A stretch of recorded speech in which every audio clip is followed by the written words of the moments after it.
हर 11 साल में हम एक नए इंसान बन जाते हैं, क्योंकि 11वें साल तक हमारे बॉडी के सारे सेल्स एक बार चेंज हो चुके हैं, तो हम ब्रांड न्यू बनते हैं after every 11 years, including the beta cell.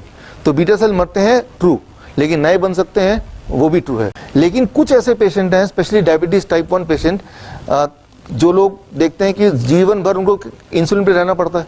तो सवाल ये, तो बीटा सेल क्यों नहीं बने? वो इसलिए कि वो डॉक्टर्स कुछ ऐसे पॉइजन उनको देते रहते हैं ताकि उनका बीटा सेल नया बनेगा भी तो उसी दिन मर जाए, मारते रहते हैं। मैं आपको एग्जांपल दे रहा हूँ। मान लो कोई एक आदमी आता है कीचड़ में लथपथ होके, बोलता है मुझे क्लीन होना है, तो आप क्या बोलेंगे? नहा लो, ठीक हो जाओगे। लेकिन वो नहाते जा रहा है, कोई कीचड़ फेंकते जा रहा है उसके ऊपर, क्या कभी आएगा जब वो पूरी तरह क्लीन हो जाएगा? हाँ, पहले ये कि जो सप्लाई कीचड़ की उसको बंद करो, अब नहाओ, राइट। सिमिलरली जो कॉज है उसका खराब होने का, उस कॉज को पहले रोकना होगा। तो वो कॉज क्या है जो बीटा सेल को किल कर सकती है उसका, that is the most important slide. The next slide, what's in blood sugar control. सबसे ज्यादा जो खराब चीज है वो है मिल्क, दूध, राइट। सो ये कुछ लोगों को शॉकिंग लगेगा जो मेरी ये पहली बार सुन रहे हैं, लेकिन इसको मैं एक्सप्लेन करूँ आपको कि ये मिल्क क्यों है। उसके लिए उससे ज़्यादा एक मैं आपको अच्छी चीज़ बताता हूँ, सिंपल। एक हफ्ते के लिए अगर आप दूध छोड़ देंगे, एक हफ्ता छोड़िए, 10 दिन के लिए दूध छोड़ देंगे, तो आप देखें, कुछ और मत कीजिए जो मैं बोलने वाला, सिर्फ एक चीज़ कीजिए कि फॉर 1 वीक मैं डेयरी प्रोडक्ट सारा छोड़ देता हूँ, जस्ट एक हफ्ते के लिए। जिंदगी भर तो पिया ही है, खाया है, तो एक हफ्ते में ऐसा क्या हो जाएगा, या 10 दिन में क्या हो जाएगा?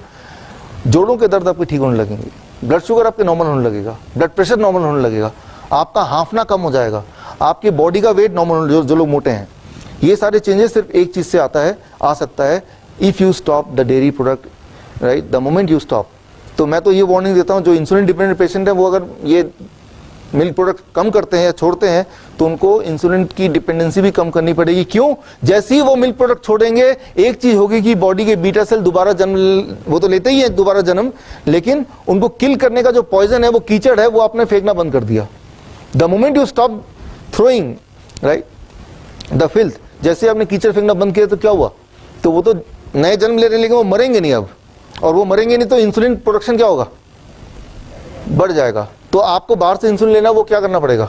घटाना पड़ेगा, राइट।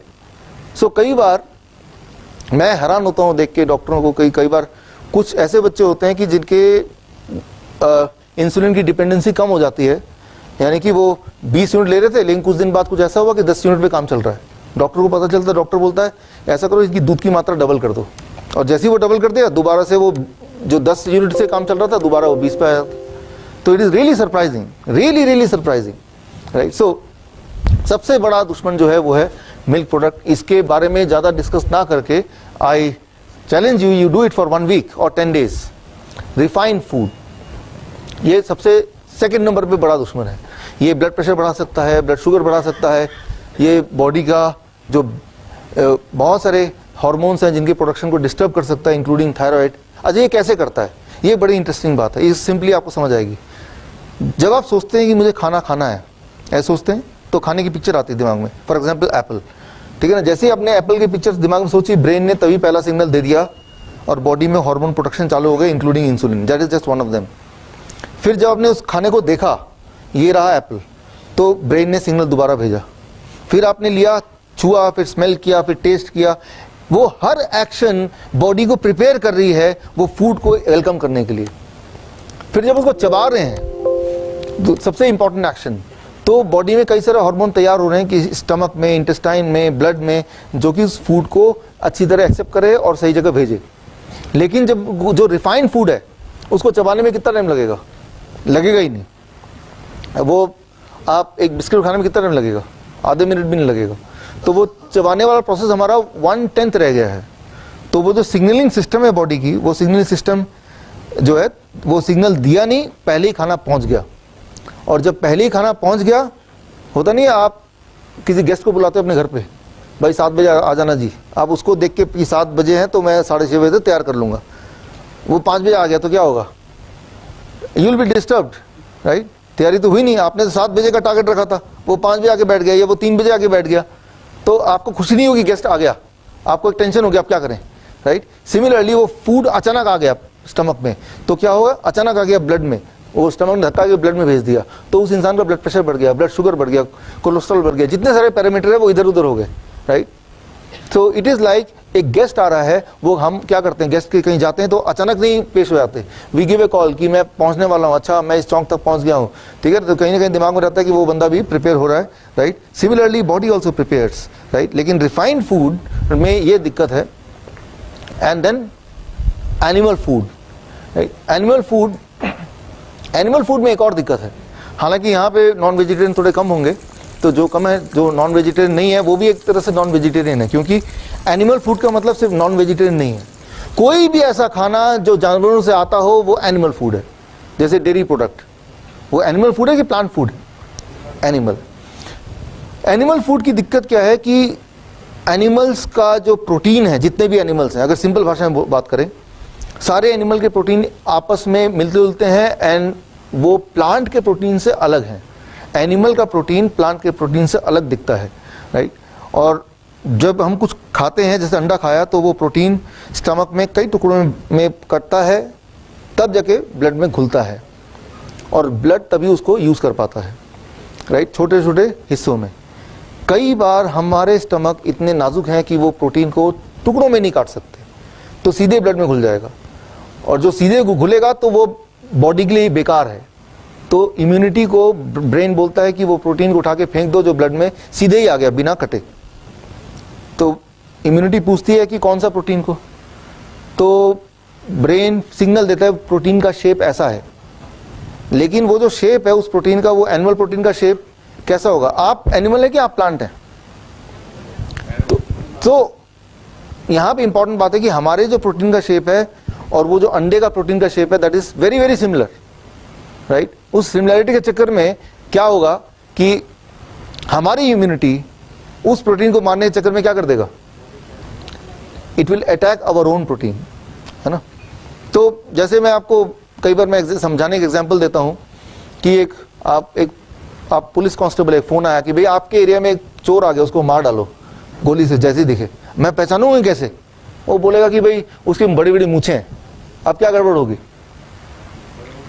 जो भी बड़ा मूछे वाला है वो भी मारा जाएगा बिना मतलब के, एक इनोसेंट आदमी भी। The same thing happens, it is called auto immune disease, कि ऑटो इम्यून, जो स्किन डिजीज होते हैं कई तरह के, जो कैंसर होते हैं कई तरह के, इवन डायबिटीज टाइप 1 होता है, all these are autoimmune disease, जहां की बॉडी गलती से अपने ही अच्छे लोगों को मारती है दुश्मन समझ के। तो वो ऑटो इम्यून डिजीज डॉक्टर पास जाएंगे, बोलेंगे जीवन भर कभी खत्म नहीं हो सकता, क्योंकि जीवन भर वो एनिमल फूड नहीं खत्म कर रहा ना, राइट।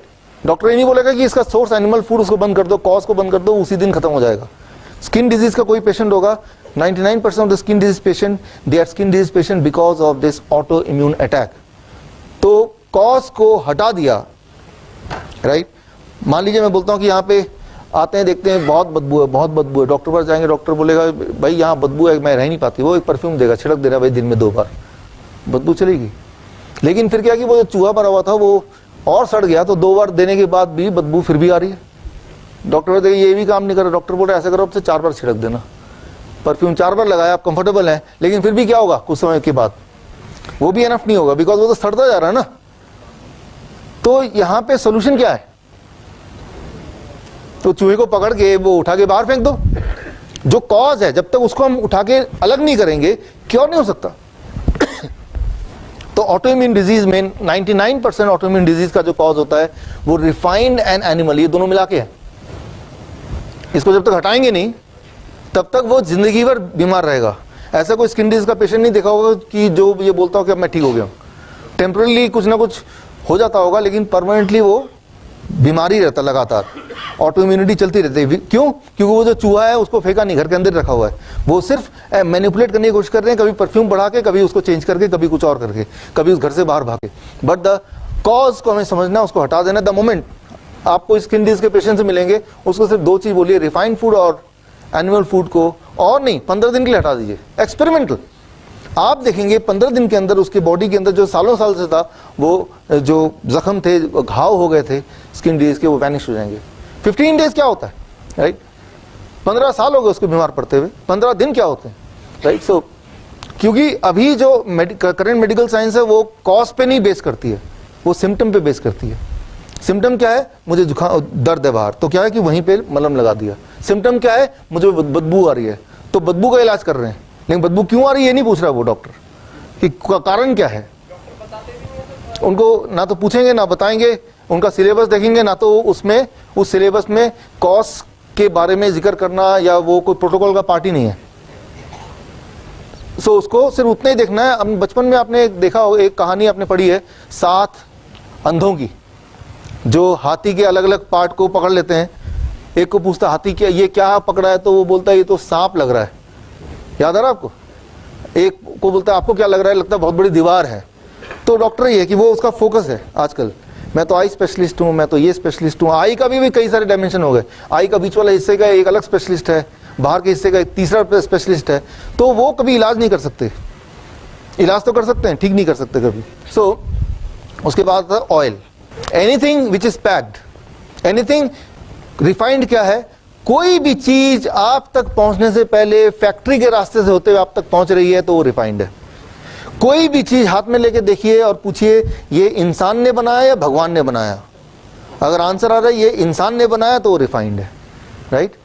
तो ये सिंपल डेफिनेशन है। ऑयल, ये चौथे नंबर पे सबसे खराब चीज ऑयल। हालांकि लोग पूछते हैं कौन सा ऑयल खाएं, वो ऑलिव ऑयल ले लें या फिर सरसों का तेल ले लें या फिर कोई और सनफ्लावर ले लें, राइट, इस तरह का कुछ। तो मैं बोलता हूँ जो सबसे सस्ता वही ले लो, क्योंकि सबके सब इक्वली हार्मफुल है, कम से कम पैसे तो बचे। मैं ये बोलना चाह रहा हूँ कि अगर आपको लगता है कि ऑयल कोई कम हार्मफुल या ज़्यादा हार्मफुल, ऐसा नहीं है। कोई भी ऑयल, जब पहली बात तो यूज़ कैसे करते हैं, उसको पहले गर्म करते हैं। The moment any oil is heated, heat करते ही सारे ऑयल एक जैसे हो गए, एक जैसे खराब, हीट करते ही। और जैसे पराठे में लगाएंगे हीट करेंगे ना, ऐसे तो लगाएंगे नहीं, राइट। तो पहले तो ऐसे भी नहीं लेना चाहिए, बट हमारे जो यहाँ पे ट्रेंड है कि हम उसको हीट के थ्रू उसको फूड के वो के उसमें ले जाते हैं। तो जब the moment it is heated, all the oil, the chemical structure became same, exactly same, you cannot differentiate. This means all the oil are equally harmful. तो हमें क्या करना है, उसको कम से कम करना है। इस बात की चिंता नहीं करनी ये ऑयल है तो अच्छा है, वो ऑयल तो खराब हो तो इक्वली खराब है। You cannot distinguish chemically, you cannot distinguish once it is heated, right? So time बचेगा तो इसके केमिकल स्ट्रक्चर पे आएंगे कभी, राइट।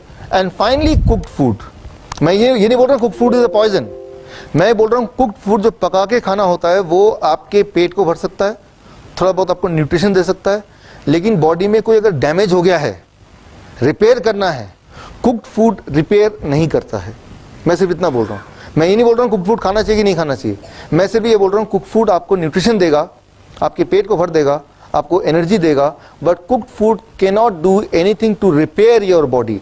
अगर कहीं पे जख्म हो गया है या कहीं पे घाव हो गया है या कहीं पे कोई सेल डेड हो गया है या कहीं पे कोई ट्यूमर आ गया है, तो कुक्ड फूड में वो ताकत नहीं है कि वो आपकी रिपेयरिंग करे, राइट। वो रिपेयरिंग में कोई कंट्रीब्यूशन नहीं है, राइट। सो तो ये that is what is this. तो वर्ड्स में सबसे ज़्यादा जो सबसे ऊपर है वो सबसे खतरनाक और सबसे नीचे वाला एक्सेप्टेबल है। एक हेल्दी आदमी इसको लेगा तो कुछ नुकसान तो नहीं होगा, लेकिन कुछ फ़ायदा होगा ऐसा नहीं है, मेडिकली कोई फ़ायदा होगा ऐसा नहीं है। पेट भरेगा, न्यूट्रिशन मिलेगी, एनर्जी मिलेगा, रिपेयरिंग नहीं होगी।